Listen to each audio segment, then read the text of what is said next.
Raya, raya, raya, raya, selamat hari raya. Tadi beraya ke studio daerah Tutong bersama dengan rakan kita ni, Ernie Safina Mustafa. Assalamualaikum, selamat hari raya, Ernie. Waalaikumsalam warahmatullahi wabarakatuh. Selamat Hari Raya kembali buat Dini dan Hani. Selamat Hari Raya. Cerah bagaikan pelangi. Apa kabarnya, wahai Ernie?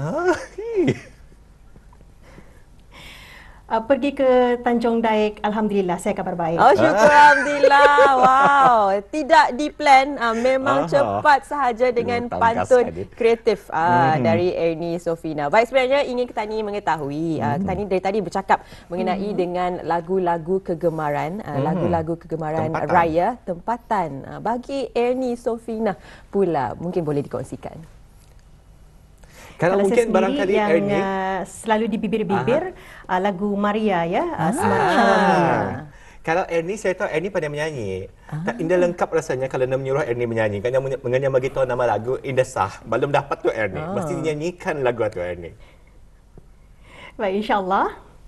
Syawal telah tiba, Syawal telah menjelma, puji syukurkan dirahmati, datangnya hari yang dinanti. Wah, merdu suaranya di awal pagi didendangkan dengan lagu daripada Ernie. Lagu Syawal telah tiba kah? Betul. Semarak Aidilfitri rasanya. Yalah tu. Kalau kadang-kadang lagu hari raya Semarak kita Syawal tahu menyanyi. Mulia. Syahdu Lebaran. Salah. Bukan. Mungkin nanti akan diadakan kuis tekan nama lagu. Kerana kadang-kadang kita ni tahu melodinya kan Ernie, tetapi tidak tahu nama lagunya. Terima kasih Ernie dendangan lagunya. Jadi kita teruskan sahaja apakah bahan dan juga informasi yang akan dibawakan dari daerah Tutong. Silakan Ernie. Baik, terima kasih Hani dan Dini. Bismillahirrahmanirrahim. Assalamualaikum warahmatullahi wabarakatuh. Selamat pagi dan salam sejahtera. Alhamdulillah Auda. Kita dipertemukan pagi ini untuk berkongsi antara maklumat semasa dan juga pengisian bahan visual yang kami sediakan ya. Memang beberapa maklumat akan kita kongsikan nanti mengenai acara-acara yang bakal diadakan, tetapi sebelum itu ada baiknya kita saksikan dulu bahan visual yang kami hidangkan untuk pagi ini.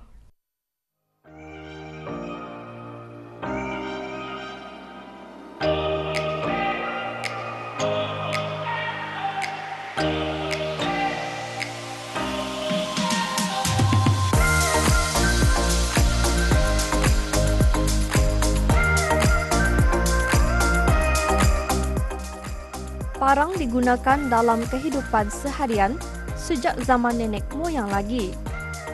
Pembuatan parang ini bukanlah sesuatu yang mudah kerana memerlukan fokus dan kemahiran tinggi bagi membolehkan bentuknya tahan lasak untuk digunakan. Tambahan lagi, setiap pembuatannya ini adalah berlainan bentuk mengikut kegunaannya. Jadi, ilmu mengenai pembuatan parang ini adalah penting untuk mengekalkan warisan turun-temurun ini bagi ristaan budaya masyarakat.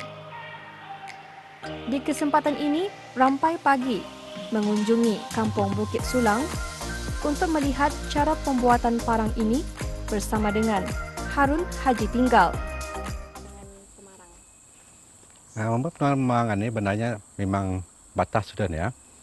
Ya, ini adalah satu warisan bagi kami.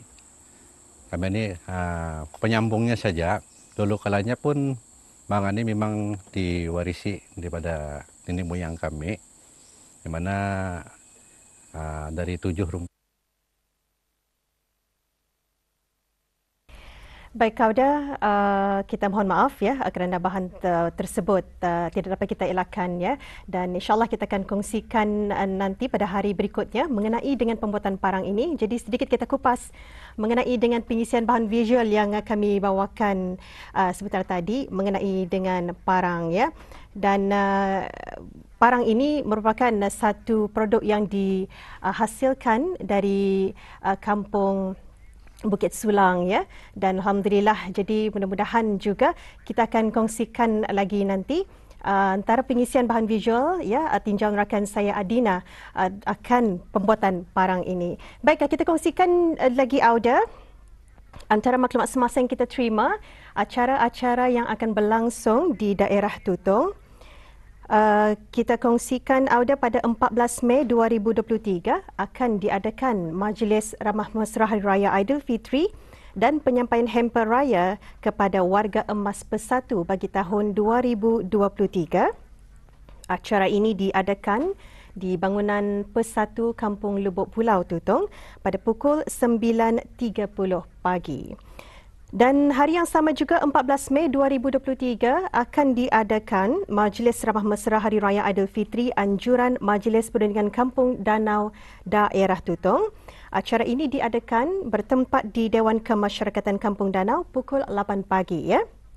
Dan begitu juga pada 14 Mei 2023 juga akan diadakan satu acara bersempena dengan sambutan Hari Raya Aidilfitri iaitu Kayuhan Basikal Syawal 1444 Hijrah, Anjuran Majlis Perundingan Kampung Birau Logan Timbaran dan Kebia. Acara ini insya-Allah akan bermula pada pukul 6.45 pagi ya. Jadi diharapkan juga kepada mereka yang terlibat dalam acara-acara yang kita kongsikan sebentar tadi akan dapat sama-sama hadir memeriahkan acara berkenaan ya. Baik, jadi kita akan cuba lagi untuk saksikan bahan visual yang kami hidangkan pagi ini mengenai dengan parang.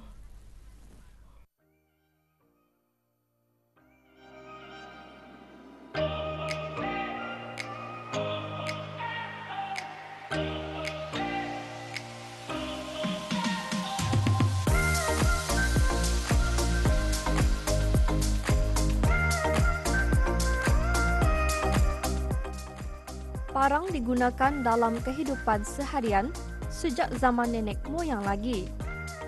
Pembuatan parang ini bukanlah sesuatu yang mudah kerana memerlukan fokus dan kemahiran tinggi bagi membolehkan bentuknya tahan lasak untuk digunakan.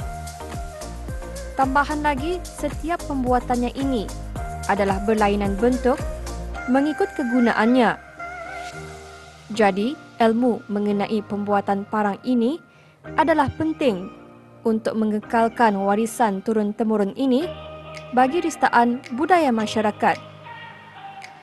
Di kesempatan ini, rampai pagi mengunjungi Kampung Bukit Sulang untuk melihat cara pembuatan parang ini bersama dengan Harun Haji Tinggal.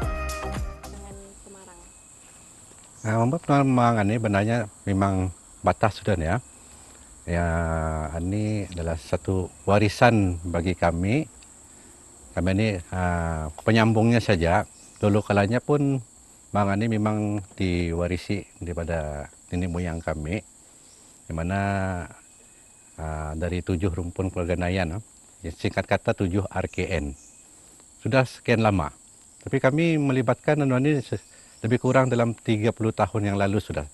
Masa kami kakak lagi zaman muda-muda, kanak-kanak lah macam tu, tapi tidak serius, karena tu migang-migang cuma tu sajalah. Untuk sebilah mangan ni boleh dikatakan boleh disiapkan dalam sehari ya, sehari suntuk, ianya boleh dihasilkan. Bahan paling utama bagi kami memilih bahan-bahan basian ni mesti mau tahu kami memilih basi yang mempunyai bahan karbon yang tinggi seperti apa yang kita ni, bahan yang mudah misalnya kami dapati daripada spring-spring mentuka yang lama. Mentuka bahawa ni tidak berapa mengandungi karbon yang banyak. Kalau bercakap tentang bentuk ni memang banyak banyak bentuk-bentuk yang kami hasilkan sendiri seperti yang ada di atas meja ni, dan ada juga kami menerima tempahan-tempahan dari orang luar yang membawa bentuk-bentuk pemarang yang Besia perlukan seperti ada yang dilihatkan di sini juga. Ini ialah bentuk-bentuk yang Besia perlukan tu. Macam mana yang Besia mahukan itu cuma tutah yang kami buat. Memang ada perbezaannya dan ada kegunaannya. Seperti kalau mang yang panjang selalunya pakai bisa menabas di kabun-kabun, terutamanya untuk rumput, kayu-kayu yang damit, bukannya untuk menabang. Kena ada yang buntak sedikit atau kita ni ada yang berbentuk tabal apa atau digunakan untuk menambang-nambang kayu dan membalah-balah kayu. Dan yang buntak-buntak yang lain itu kebanyakannya dibuat kalau pakai usah-usahnya kita ni macam time kurban, time apa-apa yang anulah untuk mengengat daging. Nah, ada juga yang bisa gunakan untuk di dapur je tu. Untuk ayam lah yang kita ni. Apa-apa saja gulayan apapun dapat jadi pakai tu. Namanya juga mang. Dia menggantikan kita ni pisau. Mang lagi tagap daripada pisau jadi. Pada masa ini, proses pembuatan parang ini lebih kepada penggunaan barangan moden. Namun, turut diselitkan dengan cara tradisional. Menurut Tuan Harun sendiri, proses membuat parang ini mempunyai beberapa langkah, iaitu besi yang dipilih akan dipotong mengikut bentuk yang diinginkan kerana ia berbeza dari segi ketebalan dan kepanjangan mengikut kegunaannya. Kemudian besi ini akan melalui proses pemanasan dan dibakar agar ia lembut dan akan diketuk untuk meluruskan besi. Selepas itu, proses menghalusi besi dilakukan menggunakan pengisar atau grinder. Sesudah bentuknya sempurna, proses menyepuh minyak atau air dilakukan untuk mengeraskan besi yang lembut. Selain itu, menggunakan parang ini juga memerlukan penjagaan yang rapi untuk memastikan parang dapat berfungsi dengan sebaik mungkin. Memang ada tipnya kita ni kalau untuk kita ni menjaga mang ni. Kalau mang yang kita ni pakai, kita ni selepas kita ni asah mang tu, kalau ditinggalkan macam itu saja boleh jadi ia akan bertaga. Yang kami tu bertaga tu ada. Jadi ianya boleh disapukan dengan minyak, apa saja minyak. Walaupun kita ni minyak makan di rumah tu dapat tu disapukan saja. Jadi mengelakkan daripada ia bertaga. Okay, yang untuk mengasah mangan ni ada dua cara untuk mengasah. Apanya kami ni yang satu asah tumi dan yang satu lagi asahnya lapis. Ada dua teknik yang digunakan. Kalau asah tumian ni seluruhnya kami gunakan untuk menabang kayu. Untuk ketahanannya. Dan yang lapisan ni maksudnya nipis. Nipis boleh kita ni pakai menyanyat daging, gulayan, ya tajam nipis macam nyedangan ini boleh dikatakan macam pisau cukur lah matanya tu. Kalau ia tumi, ia akan tabal. Kalau yang akan melihat kapak, kalau pernah saya melihat kapak, kita asah tumi tu. Artinya asahnya di ujung mata saja, tidak sampai ke badan. Itulah perbezaan mengasah ini. Mempertahankan keaslian pembuatan parang ini perlu dikekalkan. Dengan adanya kepandaian ini, kita sebagai generasi baru mestilah bertekad untuk memelihara kesenian pembuatan parang ini. Meskipun ada pembaharuan dilakukan yang disesuaikan dengan keadaan semasa, hendaklah tidak mengubah motif parang asli. Apa yang diharapkan, semoga ilmu yang dikongsikan ini dapat dijadikan sebagai rujukan, terutama sekali kepada generasi muda dan menambah minat dalam mengekalkan peralatan tradisional ini di masa akan datang sebagai usaha mempertahankan warisan nenek moyang.